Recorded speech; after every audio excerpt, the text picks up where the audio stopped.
Hi to my November update video. So it is December. As you can see, I've got the Christmas tree behind me and everything's starting to get very festive as the year is starting to come to an end. But I haven't done an update on what I got up to in November. So that's what this video is going to be all about.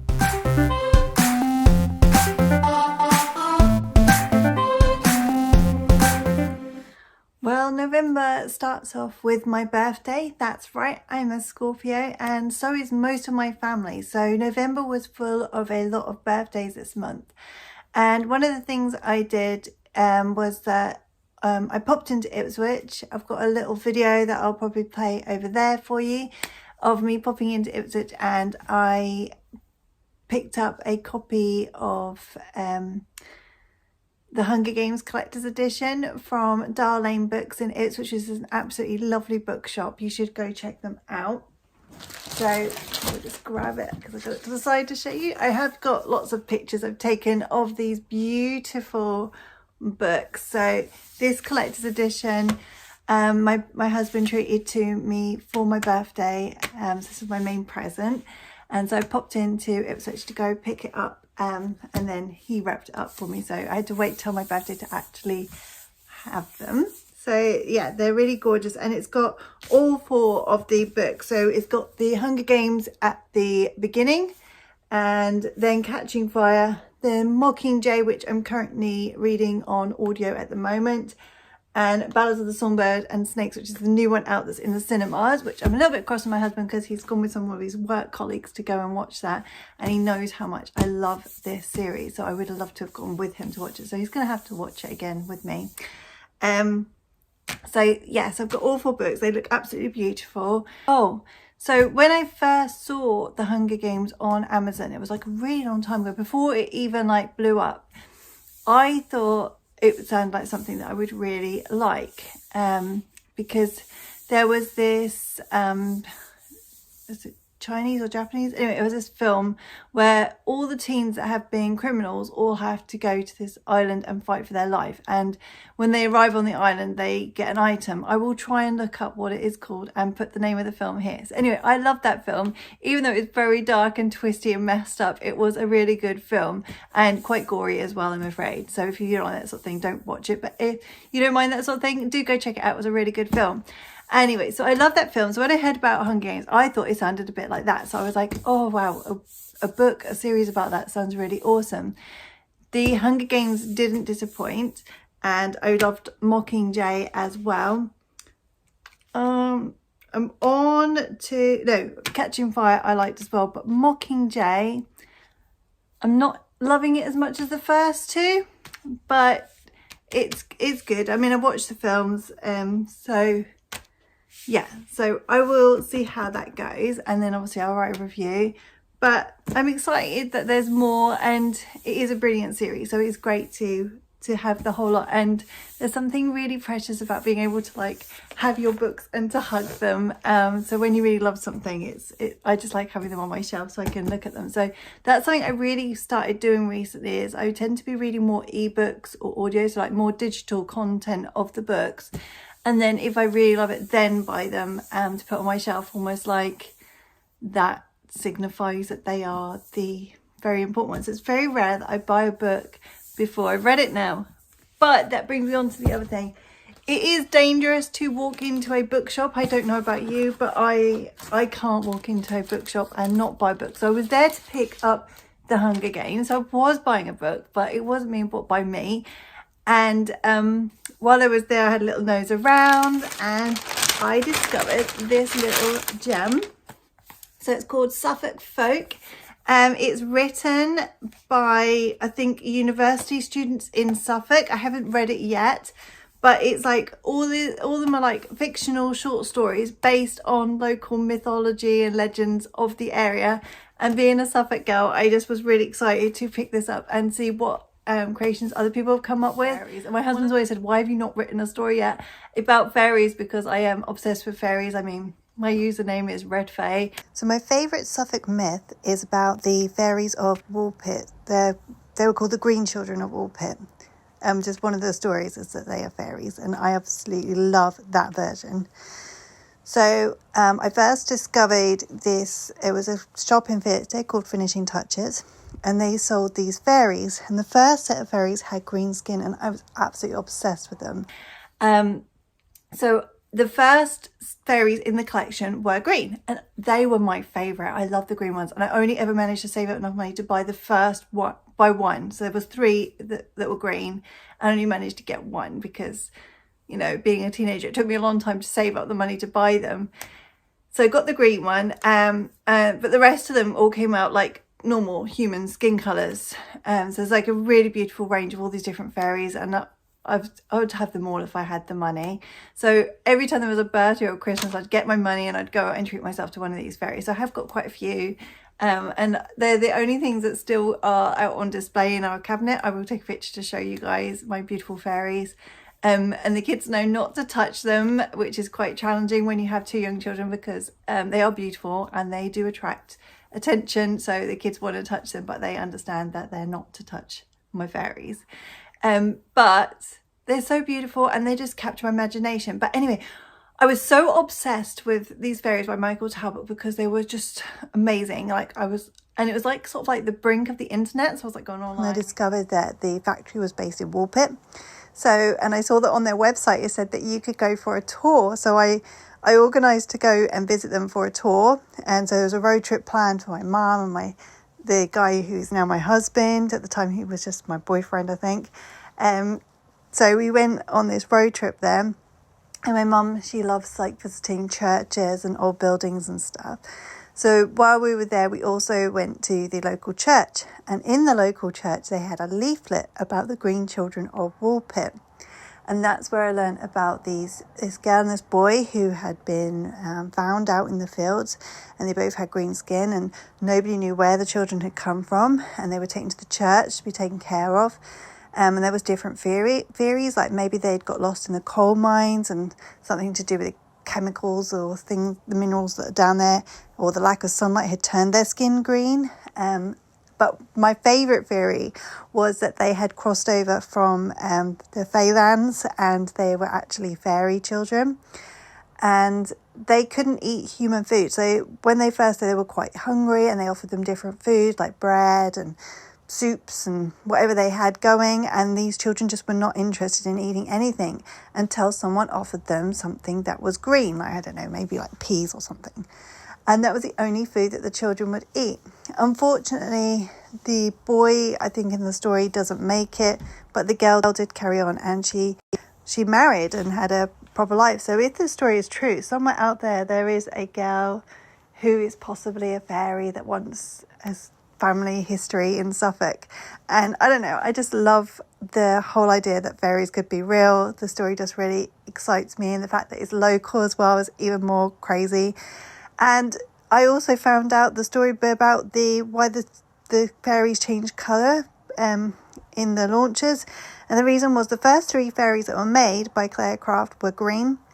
But they didn't sell very well, so then they tried making them more human-like with like human colour skin, and that just sold better, which I think is a shame, because the green skin was how I've always imagined fairies, which is why I fell in love with them originally. But I do love the other ones. Unfortunately, the factory did end up closing, so they had to stop making the fairies, and I think it was Hallmark cards took them on for a little bit, so the more... the ones that don't look like they've been hand painted, which the original ones were, they were made for the card factories and sold all over the country. So I've got some of those as well, because as soon as I saw them in the shops, I recognised Michael's work and had to have them. But by then I was in a better position to spoil myself with fairies. I was like, I think it's a shame that the green fairies aren't around and that the factory's gone, because I do think that their art was absolutely stunning, and it was lovely to go around and see the factory and see the people actually creating the moulds and painting the fairies and how they were created. And it was a really special opportunity, so I'm really glad I took that up. But yeah, it was really exciting and interesting. And the sad part of the story, though, unfortunately, was that the boy died. So the girl, if this story is true about there being real fairies in Suffolk, the girl did end up marrying someone, and somewhere out there's fairies in Suffolk. So I love that idea. And anyway, Michael Talbot was inspired by the story, which is why the first fairies that he created were green. So I love those fairies. I love that story. And I've always thought one day I would love to write like a Renaissance romance with this girl that has to try and fit in the world, and she's got green skin, and oh, I really want to write it one day, but I just love the fairies and the story so much that I just want to do it justice. But at the same time, it will be fictional because it will be coming from my imagination, like inspired by the myth. And that's what these stories in here are. They're people have based on myths of Suffolk, and they have created their own little stories that have been inspired by them. So I'm really excited to see what they've come up with. I'm hoping that it'll also introduce me to some more myths in Suffolk that I didn't know about, because they're just fun. I love it. It's like the history of Suffolk, and I'm not really a history buff, but I am a fantasy buff. So if it's like that kind of history, I want more of it. So that's great. And the other book, because November was full of quite a few books, I put down on my like things to talk about list is books galore. So when I won the Lemon8 challenge in August, so you just had to like post on there, and then you got entered, like every post you made was an entry into the competition to win an Amazon voucher. So I managed to win a £20 Amazon voucher, and I only think I posted like 7 times in August on there. But it is a really great app. Go check it out. They've always got competitions on. They've always got things to encourage you to post online, and at the moment they're doing a reading one, so it's like #read with Lemon8, and you just post about like what you're reading or like bookish stuff, and it enters you into a competition to win. I can't remember what it is. I think it's Kindle. I think you win a Kindle. Yeah, so it's a good prize. They always have great prizes on there. Go check it out. It's lots of fun, and it's like you get rewarded for actually posting online, whereas other social media sites don't do that. So anyway, I won my £20. So the first book I bought was Fourth Wing, and when I was buying it, I saw that Iron Flame was up for pre-order, and its release date was my birthday. So I was like, oh, that's like a sign that I've got to buy it, and that's why I bought that. So this came on my birthday as well. So this was a gift for myself from Lemon8. So thanks for us collaborating and getting me a voucher so I get to do this. But not an official collaboration. I actually won. So yeah, and all I had to do was post pictures about my summer holiday. So it was good fun. And if you do want to find me on there, I'm pretty sure I'm Redfae on Lemon8 as well, but I will again pop it there so you can come find me and we can connect on Lemon8, because it is so much fun, and I'm posting on there more and more, and I love their challenges because it does encourage me. Like sometimes you think you want to connect with people, you want to post something, but you can't think what to say or what to do, and then you go through their prompts and it's like, oh yeah, I could write about that, I could post a book review. I mean, I'm posting book reviews all the time, why not? So yeah, so that was my thing from Lemon8. I haven't started reading the series yet. I'm waiting until the new year. I've also joined another reading app, so it's called Fable. I think I discovered it through Lemon8. Someone else was talking about it, and I went and checked it out. It looks really exciting. I've not really got into it. I'm still like figuring it all out, so I really sort of wait until January to do it. But they do like book clubs, so like someone will say, I'm reading this book, and you can join in and read with them, which I think is so much fun. So in January I'm hoping to start Fourth Wing and start it with one of the book clubs that are on Lemon8, so I've never had reading buddies before, and I think it'll be a lot of fun. So there's another book that I did get in November, and I bought it because I was doing NaNoWriMo, and I couldn't find my original copy. So one of my favourite novel writing books is Save the Cat Writes a Novel.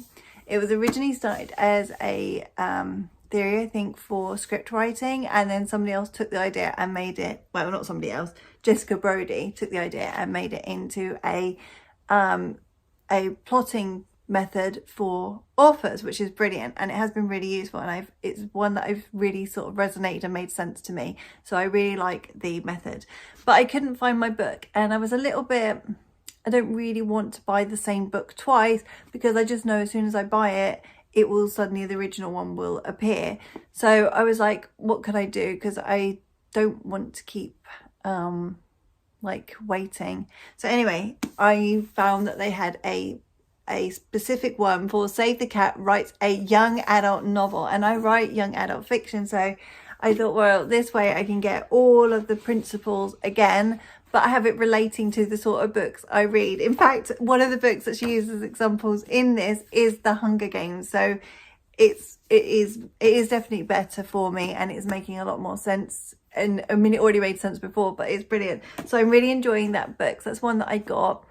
When it didn't come at the start of NaNoWriMo, it came like halfway in, so about a week or two in, and by that point I had started to decide that I wasn't going to carry on NaNoWriMo. Now I'm not going to go into it too much because I do have another video about the NaNoWriMo scandal.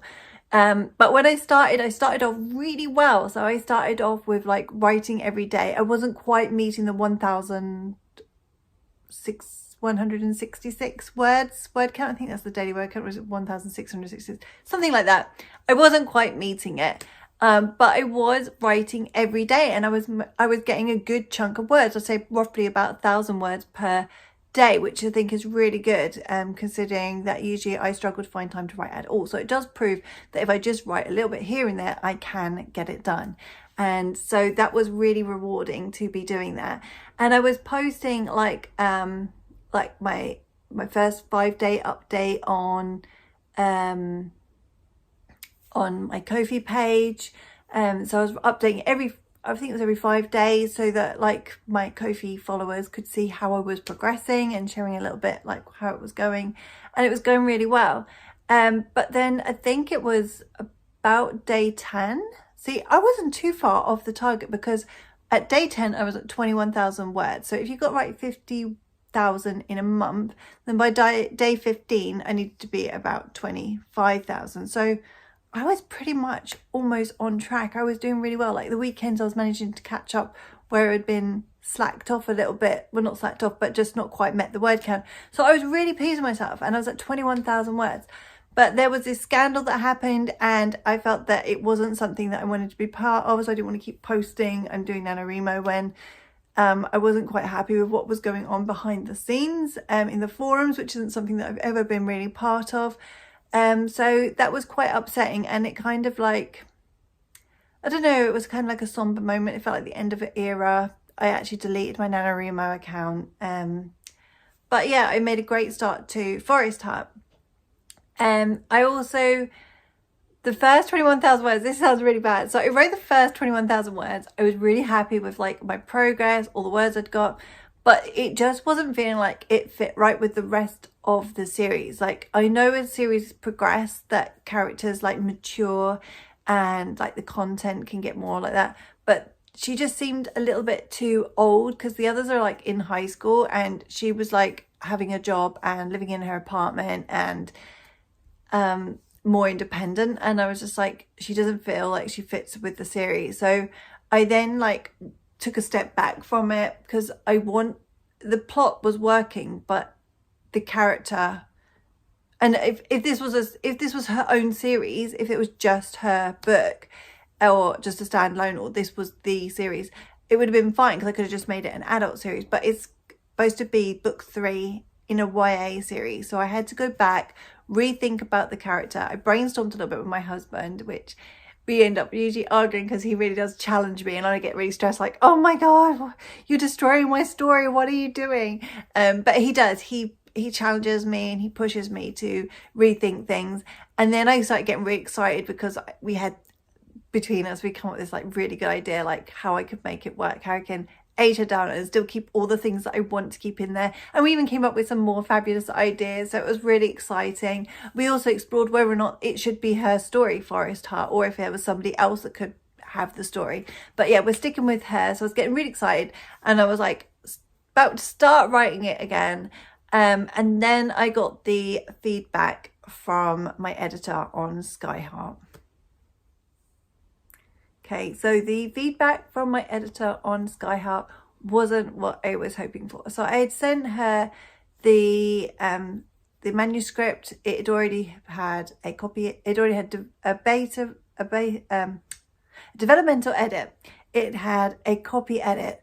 It had beta readers. And it had a proofread, and I was just sending it to her for one final like copy or line edit before I decided to publish it. And what she came back with was something completely different. Her feedback was basically, do not publish this. There was so many things that she felt was wrong with the story.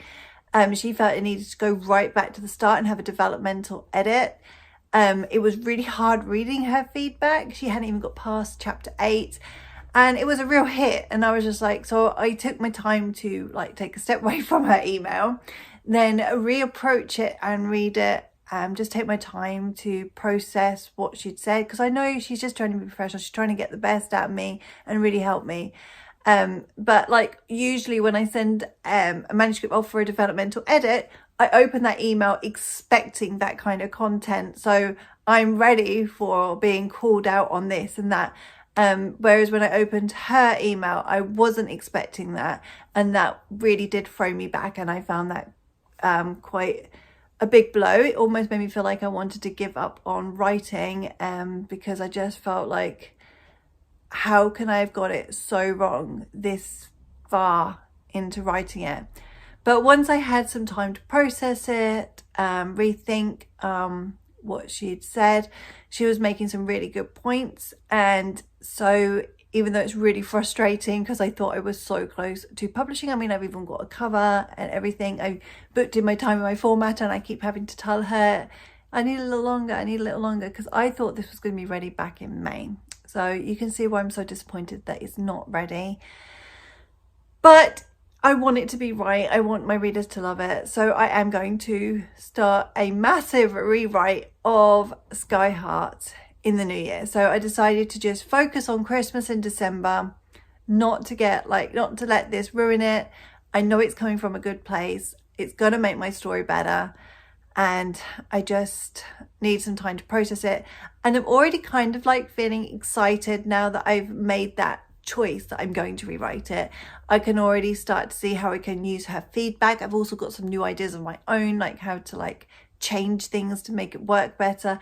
And I feel really excited. I want to write, but I just haven't got much time right now because Christmas is chaotic. I also have, but this is for like December, but I ended up going for a job interview, so I am in the middle of changing jobs, which I will be starting in January as well. So January is going to be a new year, new me. There's going to be so much going on. New Sky Heart it's all going to happen. So that was like a massive step back in Sky Heart's release, but I promise that is going to make it a better story.